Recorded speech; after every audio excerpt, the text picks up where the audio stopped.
है तो काफ़ी सिंपल है, 0.05 जूल्स इसका करेक्ट आंसर आ जाएगा। ठीक है, तो ऑप्शन ए इस क्वेश्चन का करेक्ट आंसर है। ये अगर आपको सिंप्लीफिकेशन के टेक्निक्स जाननी होगी गाइस, तो आप हमने जो आपको सेशन प्रोवाइड किया था सिंप्लीफिकेशन टेक्निक है, वो जाके देखिएगा। अगर आप चाहते हो कि पर्सनली मैं आपको कमेंट करके रिस्पॉन्स करूँ, तो आप हमें पूछ लीजिएगा कमेंट बॉक्स में, आपको वो लिंक दे दूंगा। ठीक है, काफ़ी सिंपल है और काफ़ी इंपॉर्टेंट सेशन मैंने आपको वहाँ पे प्रोवाइड किया था, सो दैट आप इस तरीके से सॉल्व कर सको। नेक्स्ट क्वेश्चन है हमारा question number 8, the value of a base current for a bipolar transistor which has a common emitter current gain. ठीक है, हमें बेस करंट पूछा गया है बीजेटी के लिए, जिसका कॉमन इमिटर करंट गेन है 130 का और ऑपरेट कर रहा है हमारे कलेक्टर करंट के 52 मिली एम्पेयर के साथ में। तो वो कितना हो जाएगा, हमें पूछा गया। आईबी का वैल्यू पूछा गया मेनली हमारे पास, IB will be what, simple है। Okay, common emitter current gain that means हमारे पास में कौन सा वैल्यू है, अल्फा बीटा है गामा, ये हमारे पास में गिवन है बीटा का, जो है हमारा 130 का। ओके, आईसी का वैल्यू गिवन है, वो है हमारा 52 मिली एम्पियर्स का।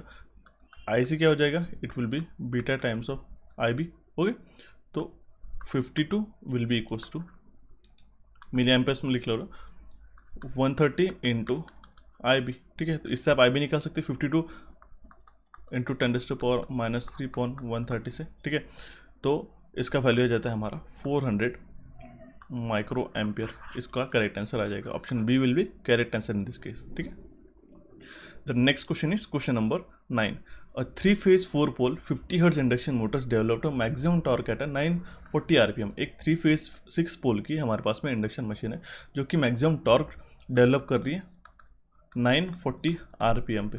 ठीक है, उसका रोटर रेजिस्टेंस पर फेज है हमारे पास में 0.1 ओम। ठीक है, हमारे पास में वैल्यू गिवन है 0.1 ohm. What will be the standstill reactance, हमें स्टैंड स्टिल रिएक्टेंस का वैल्यू पूछा गया, x2 का वैल्यू कितना रहेगा इस क्वेश्चन में पूछा गया। ठीक है, हमारे पास में रोटर स्पीड कितना है 940 RPM है, पोल का वैल्यू भी हमारे पास में गिवन है, 6 पोल्स गिवन है। ठीक है, तो हम लोग इससे क्या निकाल सकते हैं, स्लिप का वैल्यू आसानी से निकाल सकते हैं। स्लिप का वैल्यू क्या हो जाएगा इस केस में, तो सबसे पहले NS का वैल्यू निकालना पड़ेगा, वो हो जाएगा 120 इंटू F/P।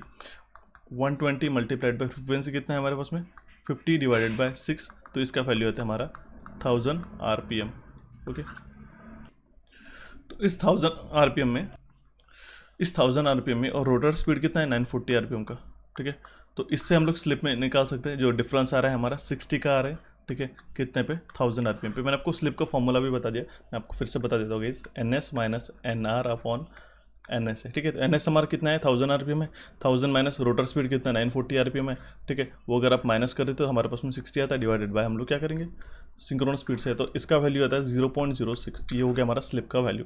और आपको पता है स्टैंड स्टिल रिएक्टेंस पूछा गया, तो रोटर रेजिस्टेंस R2 क्या होता है स्लिप टाइम्स ऑफ x2 होता है, ठीक है। तो R2 का वैल्यू कितना है हमारे पास में गिवन 0.1 ओम्स, ठीक है, ये हमने मेंशन किया था 0.1, और स्लिप का वैल्यू कितना है 0.06, ठीक है। 0.1 डिवाइडेड बाई 0.06, तो हमारा क्या वैल्यू आ जाएगा 1.67 ओम्स, इसका करेक्ट आंसर आ जाएगा। Option D will be correct answer in this case. I hope आपको क्वेश्चन समझ में होगा, ठीक है। Next question is question number 10। Digital electronics से क्वेश्चन है, काफ़ी सिंपल सा क्वेश्चन मैंने आपको पूछा है।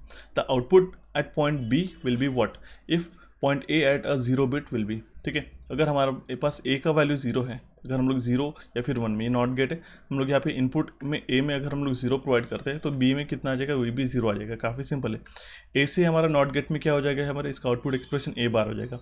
फिर से ए बार को हम लोग और नॉट करते हैं तो हमारा ए डबल बार हो जाता है, तो A double bar it will be equals to A, ठीक है।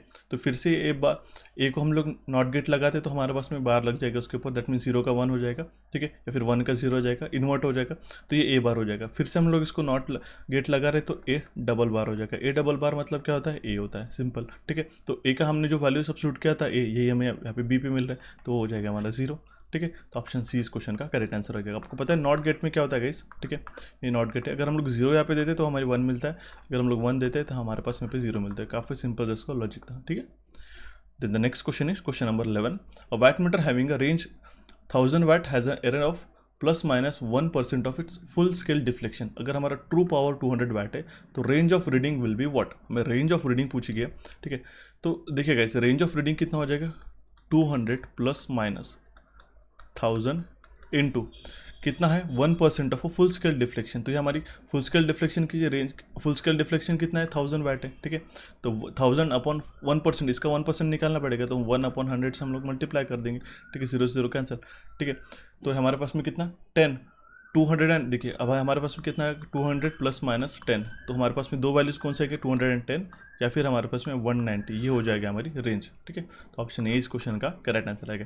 तो ये जो हो जाएंगे रेंज ऑफ रीडिंग, ये हो जाएगी 190 से लेके 210 वाट के बीच में हमें शो कर सकते हैं, क्योंकि इसका एरर है हमारा ±1% of full scale deflection. Full scale deflection आपको पता ही होगा, ये जो स्केल की वन रहती है 0 से लेके मैक्सिमम तक, ठीक है। ऑप्शन ए इस क्वेश्चन का करेक्ट आंसर था। तो the next question is question number 12। A synchronous machine is called a doubly excited machine because. Synchronous machine को, ठीक है, काफ़ी सारे फायदे होते हैं सिंक्रोनस मशीन से पावर सिस्टम में यूज़ करने के लिए, और काफ़ी यूनिक एक मशीन है सिंक्रोनस मशीन हमारी। ये हम लोग इसको डबली एक्साइटेड मशीन क्यों कहते हैं, क्योंकि ये दोनों भी एंड से एक्साइटेड रहती है, रोटर पे भी रहती है और स्टेटर पे भी, क्योंकि आपको पता है रोटर पे हम लोग डीसी सप्लाई प्रोवाइड कराते हैं उसको, और स्टेटर पे भी हम लोग यहाँ पे सप्लाई प्रोवाइड करते हैं, ठीक है। इसके कारण होता है कि इसमें दो एक्साइटेशन रहती है, ठीक है। तो इसका करेक्ट आंसर क्या आ जाएगा, option C. Next question is question number 13। The slip of an induction generator, इस मैंने आपको बताया था इंडक्शन जनरेटर का, अभी हमने इंडक्शन मोटर का पढ़ा था। इंडक्शन जनरेटर का स्लिप क्या होता है, लेस दैन 0 होता है। ये इंपॉर्टेंट क्वेश्चन है, लेस दैन 0। ये जनरेटिंग रीजन में जो स्लिप का वैल्यू रहता है ये लेस दैन 0 रहता है, और ब्रेकिंग रीजन में S इज ग्रेटर दैन 1। ये इंपॉर्टेंट है, कुछ काफ़ी बार ये फैक्टर्स आते हैं, और मोटरिंग रीजन में आपको पता ही है स्लिप का वैल्यू 0 से लेके 1 तक वैरी करता है, ठीक है। तो सिंपल है, ऑप्शन सी इस क्वेश्चन का करेक्ट आंसर आ जाएगा। The charge of a 360 coulomb is transferred in a 2 minutes. The current flowing is what? अगर हम लोग 360 कूलम का चार्ज जो है वो ट्रांसफ़र करते हैं 2 मिनट के अंदर, तो करंट कितना फ्लो होगा, क्योंकि सिंपल है, ठीक है। 2 मिनट मतलब कितना होता है 60 सेकेंड, ओके। और करंट हम लोग किस तरीके, Q इज इक्वल टू क्या लिखते हैं I × T। तो I का वैल्यू क्या आता है Q/T, चार्ज फ्लोन पर सेकंड, ठीक है। कितना चार्ज है हमारे पास 360 पर सेकंड, ठीक है, कूलम पर सेकंड्स, ठीक है। तो हमारा इसका वैल्यू कितना आ जाएगा 60, ठीक है। तो यहाँ पे वैल्यू आता है हमारा 60 × 2 करना पड़ेगा सुधा, ठीक है। 2 × दैट मीन्स 1 मिनट में 60 सेकंड्स × 2 तो 120 आ जाएगा। 2 यहाँ पे 1 ज़ा, ये 3 ज़ा, ठीक है। तो I will be equal to 3 ampere. काफ़ी सिंपल सा क्वेश्चन था, ऑप्शन डी इस क्वेश्चन का करेक्ट आंसर आएगा। हम लोग जो हमारी सीरीज़ कंटिन्यू करेंगे, इससे हम लोग बेसिक से लेके मॉडरेट लेवल तक सारे जो पेपर पैटर्न के अकॉर्डिंग क्वेश्चन है मैं आपको कवर कर दूंगा, उसका आप चिंता मत करिएगा गाइस, ठीक है। Then the next question is question number 15. The number of PN junction in a thyristor is dash. PN junction में PN junction कितने रहते हैं थरिस्टर के अंदर, सिलिकॉन कंट्रोल रेक्टिफायर जिसको हम लोग कहते हैं, इसका सिंबल कुछ इस तरीके से रहता है। इसमें कितने PN जंक्शन रहते हैं, ऐसा क्वेश्चन पूछा गया। तो इसमें रहते हैं हमारे पास में 3 PN जंक्शन। काफ़ी सिंपल है, क्योंकि इस तरीके से कंस्ट्रक्शन रहता है, ये first second slab, third slab और ये फोर्थ स्लैब हो गया, ठीक है। ये हो गया हमारा गेट, ये हो गया हमारा एनोड और ये हो गया हमारा कैथोड। ये फर्स्ट जंक्शन बन गया हमारा, ठीक है, PN सेकंड जंक्शन ये हो गया और थर्ड जंक्शन ये हो गया, ठीक है। तो हमारे पास में कितने जंक्शन है? टोटल 3। इसको हम लोग कहते हैं इस पोर्शन को जंक्शन, ठीक है। दो डिफरेंट सेमीकंडक्टर मटेरियल की जॉइनिंग का बीच को हम लोग कहते हैं जंक्शन। तो ऑप्शन सी इस क्वेश्चन का करेक्ट आंसर आ जाएगा। The next question is question number 16। An alternating voltage of a maximum value 100 volt is applied to a lamp.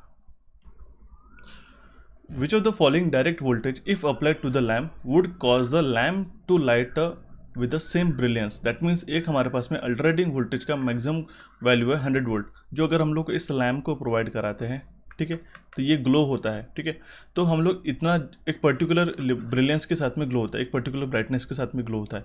तो अगर हमने 100 वोल्ट इसमें मैक्सिमम वैल्यू दे दिया, ठीक है, तो हम लोग कितना वोल्टेज अगर हम इसके बियॉन्ड लगाएंगे, ठीक है, सो दैट हमारा सेम वो लैम्प जो है ग्लो करेगा, ठीक है, सेम लैम्प ग्लो करेगा। ठीक है गाइस, अगर हम लोग 70.7 वोल्ट इसको अप्लाई कराते, ठीक है, तो ये भी हमारा सेम ब्रिलियंस के साथ में लाइट को ग्लो करा देगा, क्योंकि आपको पता है, ठीक है, यहाँ पे हमारे पास मैक्सिमम वैल्यू 100 वोल्ट है, ठीक है। तो ये मैक्सिमम वैल्यू 100 वोल्ट पे, तो अगर हम लोग RMS वैल्यू 70.7 वोल्ट लगाते, ठीक है, क्योंकि VRMS क्या होता है, ठीक है, VM/√2। तो VM का वैल्यू कितना है? 100 डिवाइडेड बाय √2 करते तो वैल्यू आता है 70.7 वोल्ट। दैट मीन्स अगर हम नॉर्मल हमारी क्वांटिटी किस में रहती है? RMS वैल्यूज़ में, ठीक है। तो 70.7 वोल्ट का भी एक पीक आएगा 100 वोल्ट पे, ठीक है। उसका मैक्सिमम वैल्यू कितना रहेगा? 100 वोल्ट, ठीक है। एक क्वांटिटी हमने लगा दी थी 100 वोल्ट, जितना वो ब्रिलियंस के साथ में ग्लो हो रहा है, उसी के साथ अगर सेम हम लोग 70.7 वोल्ट का RMS वैल्यू उसको देते हैं। काफ़ी सिंपल सा फंडा था इसमें, ठीक है। 70.7 वोल्ट का RMS वैल्यू का वोल्टेज हम लोग अप्लाई करते थे, सेम ब्रिलियंस के साथ में ये लाइट ग्लो होगा। ऐसा क्वेश्चन था, ठीक। ऑप्शन बी इस क्वेश्चन का करेक्ट आंसर आ जाएगा। The next question is question number 17। The total capacitance of a 240 millifarad series connected capacitors in parallel with a 4 millifarad capacitor is what? देखिए हमारे पास में दो 40 मिलीफैरेड के सीरीज में कनेक्टेड कैपेसिटर्स है। ये हो गया फर्स्ट और ये हो गया सेकंड, 40 मिलीफैरेड और 40 मिलीफैरेड। आपको पता है सीरीज में होने के बाद इसका पैरेलल इक्विवेलेंस निकालते, ठीक है। 40 × 40 अपॉन 40 प्लस 40 विल बी 80, तो इसका वैल्यू कितना आ जाएगा, ठीक है, 20 मिलीफैरेड। तो ये क्या हो जाएगा? एज गुड एज हमारा, हम लोग डायरेक्टली लिख लेते 20 मिलीफैरेड। ये हमने कनेक्ट कर दिया इन पैरेलल विद 4 मिलीफैरेड कैपेसिटर। इसमें हमने पैरेलल में एक 4 मिलीफैरेड का कैपेसिटर लगा दिया, ठीक है। तो इसका इक्विवेलेंट क्या हो जाएगा? और अगर आपको पता है कैपेसिटर्स पैरेलल में है तो उसका एडिशन हो जाता है 20 + 4, दैट मीन्स 24 मिलीफैरेड इसका इक्विवेलेंट कैपेसिटेंस आ जाएगा इस सर्किट्स का। ऑप्शन बी इस क्वेश्चन का करेक्ट आंसर आ जाएगा। The next question is question number 28। The main purpose of using a core in a transformer is to. Core का यूज ट्रांसफार्मर में कोर यूज़ करने का क्या फ़ायदा रहता है? वो क्या होता है गाइस? कोर हम लोग किस लिए यूज़ करते हैं? मान लो हम लोग डायरेक्टली कॉइल से लगा सकते थे, ठीक है, विदाउट यूजिंग द कोर। कि कोर क्या करता है? हमारे रिलेक्टेंस जो है मैग्नेटिक सर्किट का, उसको रिड्यूस कर देता है, ठीक है। ये हम लोग CRGO मटेरियल से, ये जो कोर आपको दिखाई दे रहा है, ये हम लोग CRGO मटेरियल का यूज़ करते हैं, जिसको हम लोग कहते हैं cold rolled grain oriented steel. काफ़ी इंपॉर्टेंट है, उसकी परमेबिलिटी हाई रहती है और रिलेक्टेंस हमारा लो रहता है, ठीक है। और इसका हिस्टैरिसीस लॉस और एडी करंट लॉसेज भी हमारा लेस होना चाहिए। और इसको हम लोग जो लैमिनेशन प्रोवाइड कर रहे थे, सो दैट हम लोग एडी करंट को कम कर सके। देखिए यहाँ पे आप जो देख सकते हैं ब्लैक लाइन जो मूव हो रही है, ये हमारे फ्लक्सेस है, ठीक है। और ये जो यहाँ पे इस जो हमारे पास में कोर है, इसके बियॉन्ड जो इसके बाहर भी जो फ्लक्सेस फ्लो हो रहे हैं, ये हमारे पास में सेकेंडरी फ्लक्सेस, जिसको हम लोग कहते हैं लीकेज फ्लक्सेस गाइस, ठीक है। और ये हमारे जो मैग्नेटिक फ्लक्स है, ये लिंक हो रहा है। ये अगर हम लोग इसको पाथ प्रोवाइड कराते हैं लो रिलेक्टेंस का, जो हमारा आयन कोर अगर हम लोग इसमें यूज़ करते हैं, ठीक है, तो जाके हम लोग इसका रिलेक्टेंस रिड्यूस कर सकते हैं, सो दैट हमारे फ्लक्सेस ईजिली फ्लो हो सके, ईजिली लिंकअप हो सके दूसरे वाइंडिंग के साथ में, ठीक है। The next question is question number 90। A silent pole machine is used for. Silent pole machine हम लोग किसके लिए यूज़ करते हैं? तो साइलेंट पोल मशीन हम लोग लो स्पीड एप्लीकेशन के लिए यूज़ करते हैं हाइड्रो पावर प्लांट्स में, ठीक है। तो ऑप्शन ए इस क्वेश्चन का करेक्ट आंसर आ जाएगा guys. The next question is question number 20। In a star star system the line voltage of 220 volt produces a voltage of, ठीक है। एक स्टार टू स्टार सिस्टम में क्या होता है, ठीक है, स्टार टू स्टार सिस्टम में आपको पता है कि जो लाइन वोल्टेज रहता है VL, वो क्या रहता है? √3 टाइम्स ऑफ VPH रहता है guys, √3 times of phase voltage रहता है, ठीक है। और लाइन करंट जो रहता है IL, वो रहता है हमारा फेज करंट के बराबर, ठीक है। तो हमारे पास में VL का वैल्यू गिवन है 220 वोल्ट का, ठीक है। तो फेज वोल्टेज वो कितना प्रोड्यूस करेगा, ठीक है, वो रहेगा √3 टाइम्स ऑफ VPH, ठीक है। तो VPH will be what? 220 divided by √3। Simple है, इसका सॉल्यूशन निकाल सकते हैं, जो कि था अप्रोक्सीमेटली 127 वोल्ट। तो ऑप्शन डी इस क्वेश्चन का करेक्ट आंसर आएगा। ये थे गाइस कुछ इंपॉर्टेंट 20 क्वेश्चंस इस मॉडल क्वेश्चन पेपर सीरीज के। आने वाले सेशंस में आपको और भी क्वेश्चंस मिलते रहेंगे, उसकी आप चिंता मत करिएगा। नेक्स्ट सेशन के लिए मैं आपको क्वेश्चन छोड़ के जा रहा हूँ। Sheets are provided in a cable for. जो हम लोग केबल्स के अंदर शीट प्रोवाइड कराते हैं उसका क्या